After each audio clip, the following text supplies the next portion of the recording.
মাদারীপুর জেলার সকল print, electronic এবং অনলাইন মিডিয়ার সাংবাদিক প্রতিনিধিদের নিয়ে এক মতবিনিময় সভা অনুষ্ঠিত হয়েছে। সভায় মতবিনিময় করেন মাদারীপুর জেলা নবনিযুক্ত পুলিশ সুপার AH তেশামুল হক।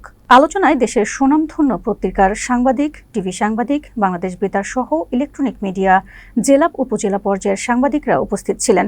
মতবিনিময়কালে পুলিশ সুপার বলেন, সমাজের বিভিন্ন অন্যায়, অপকর্ম, মানব পাচার, মাদক, কিশোর গ্যাং সহ সব ধরনের অপরাধ দমনে সাংবাদিকদের সহযোগিতা প্রয়োজন। এ সময় তিনি সমাজ উন্নয়নে সবাইকে এগিয়ে আসার আহ্বান জানান। উপস্থিত সাংবাদিকরা জেলার বিভিন্ন স্থানের মানব পাচার, মাদক, কিশোর গ্যাং সহ সমাজ বিরোধী কর্মকাণ্ড তুলে ধরেন এবং সব বিষয়ে কার্যকর পদক্ষেপ গ্রহণের আহ্বান জানান। আমি সেইভাবে চাই পুলিশের প্রত্যেকটা সদস্য বেতনের টাকায় চলবে। আমি কাউকে ঘুষ নিও না, কাউকে ঘুষ দিও না। এই জন্য আমার পথ চলার কণ্ঠকাঠিন্য হয় অনেক সময়, কিন্তু আমি এটাকে ভয় পাই না। আমি চাই সত্যের জয়। সবাইকে ধন্যবাদ।